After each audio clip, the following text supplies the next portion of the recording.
Hello, I'm Murray Newlands. Welcome to another episode of the How to CEO show. I'm delighted to have Eric from Me Marketplace on the show. Eric, please introduce yourself and your project. Yeah, hi, my name is Eric Gilbert-Williams. You can find me online as Meme Brains on Twitter. And I'm a founder, lifelong entrepreneur, you could say, for many, many years. I discovered Bitcoin in 2017 and went deep down those rabbit holes that led me through a bunch of experiences to being now the co-founder of MemeMarket. There's me along with three other co-founders, and we've designed a stock market for memes combined with a meme crowdsource platform for brands and content creators. We represent over 16 million meme enthusiasts in the space and a lifeline, we could say, a broad and life dedication to crypto and bettering the world in different ways that we can find. And, we just have a lot of fun with this. It's something we've been doing on Reddit for a number of years on r/meme economy. And we're opening it up to the greater ecosystem and outside of just the small Reddit confines. So we're super stoked about this and can't wait to bring it to market. And so what are some trends in memes then? What's happening in the world of memes? Well, it's interesting. If you look at the Google trend for the search term meme marketing, and if you go back a decade, you're going to see a one-way upward trajectory from 12 years ago to today, straight on up, interest in the search term of meme marketing. And so that represents a couple things. First of all, it represents that meme popularity is growing, that important people are paying attention, and that you could say, for lack of a better word, older generations that are trying to figure out how to leverage memes for their companies or for their political needs, whatever it is, they're trying to figure out how to do this. And so when we look at that search term and the spike of it, it also indicates to me that, and to my co-founders, that a lot of people don't really understand how to leverage memes or how to access memes or how to tap in and harness that giant wild energy. And I'm going to suggest that, first of all, it's not something that can be harnessed. And this is one of the biggest misconceptions of memes right now today. People think, oh, if I use a popular meme template and throw my logo on it or do some shameless self-promotion of my company, whatever it is, that people are going to love it and it's going to go super viral just because it's a meme. And I'm going to suggest that it will go super viral in a opposite way than you think. It stinks of cringe, right? And you got to think and get yourself ready to consider the mindset of the people who love memes. People who love memes, they know when a meme is being used for manipulation. Memes are a raw, dirty way, just fun, fringe way to express a feeling or a perspective or to talk about a subject that might be otherwise often taboo. And so they can't be harnessed, but there can be there's other things that you can do with memes. And you have to be ready to change your mindset and think about the culture of what memes really are and be ready to try something new that you wouldn't otherwise do in the past from, the past 2 decades. So as we're at the end of the year, what are some of the stories of some of the memes that have gone viral and why? And what are some success stories and some disasters you've seen in the meme world? Well, this one's a little bit older now. But it is still a story that really strikes out to me. It's the Twisted Tea Man. If you Google Twisted Tea Man, that meme went super viral. I think it was beginning of last year over Christmas. And it was, basically it was this guy that was, for lack of a better word, down on his luck for many reasons. Sincerely good guy, it seemed like, and went to the store, got in a fight. Some dummy was being a dummy, for lack of a better word. And yeah, it was a terrible thing. So the guy takes this twisted tea can, smacks it over his head. The twisted tea explodes. It's all over the store. The guy's on the ground. He's out, and it went viral. So twisted tea smashing twisted tea cans was all over the place.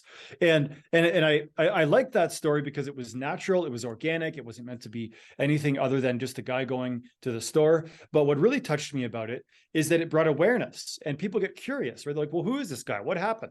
And it ended up that this guy had a disabled kid, and it was a sad story. He just lost his job because, his disabled kid needed more attention and he was missing work. So he got fired, and now they have nothing for Christmas. And so there ended up being a GoFundMe that popped up around it. And the idea was to raise something like $20,000 to buy him a disabled van for his kid. And ultimately they raised something like 30 or 40,000, and me and along with thousands of other people contributed to it. And so we have this like flywheel circle, like a full loop now. We got a random event that went super viral. People used it for marketing or for jokes or for anything you wanted, but it connected with a good cause. And the good cause ultimately got served by people in the meme community that cared. And that goes back to feeding just a better planet and moving forward on a more harmonious way. So it's a bit of an old example, but it really struck me and made an impact on me. So I felt like sharing. Thank you. And so how are brands now using memes to like, if you actually want it properly, how does a brand engage with memes? Well, so how do they and how should they? So how do they engage with memes? Not very well. It's pretty often blatant that there's propaganda being used and the medium of memes being leveraged. How should they is an interesting question. There are a couple, sometimes some examples I see, like Chick-fil-A had some cool stuff. There's some cruise ship companies that were doing some cool stuff with memes. Budweiser did a meme contest a couple of years ago, and I think that is probably the more effective direction to go with meme usage. When you run a meme contest and you leave it completely open for your fans or your audience or your users to create memes about you, that is I'm going to suggest that is the most effective way to engage the right audience in an authentic way. Okay, so the right audience in an effective way and get them engaged. These are three things that billions of dollars are thrown around from large companies to try and make happen. And you can do it simply by saying, hey, here's a meme contest. And here's a prize that's going to go to the winner. And Budweiser did it on Twitter. Some things worked really well for them, I think, but some things also backfired. It was a little bit too aggressive in like, you have to use this image, you have to use this you have to place the was it the spritzer or whatever it is they're called, the stiltzers, I forgot their name. You have to put this can in the meme in order to win. So it was a little bit too directed. You got to be ready to be raw and open, right? Think about when Elon Musk was demonstrating and showcasing the Cybertruck for the first time. He opened it up, the curtains come up, and he's got this metal ball, and he throws it at the window to show how durable those windows are, and it cracks, right? And those memes went super viral, instant meme, all over the place. So you would think if there was a boardroom of marketing executives and they came up with that idea, they'd probably get fired. Oh, let's make a meme about how shitty our product is. No, you get fired. It doesn't work that way.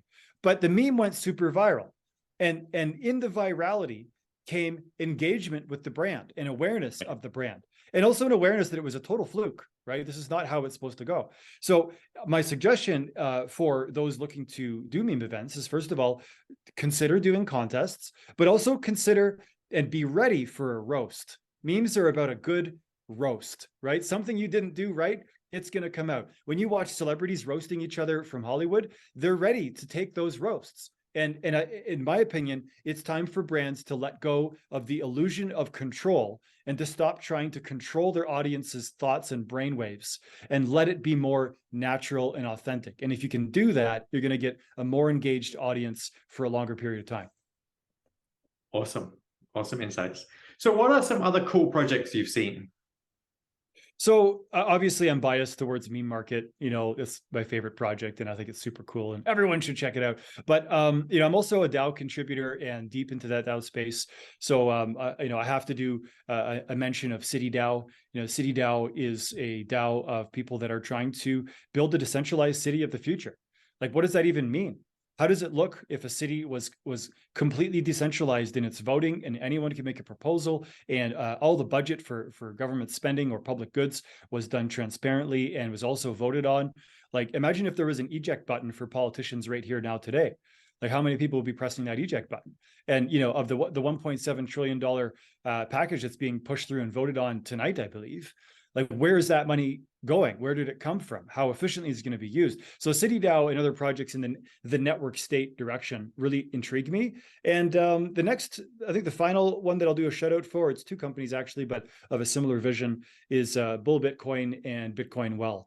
and very extreme maximalist style Bitcoin brokerages, you could say. But the point is that they're so heavy into the non-custodial, own your assets, own your keys, actually decentralized mindset, that it's a refreshing reminder of what this entire crypto world is supposed to be.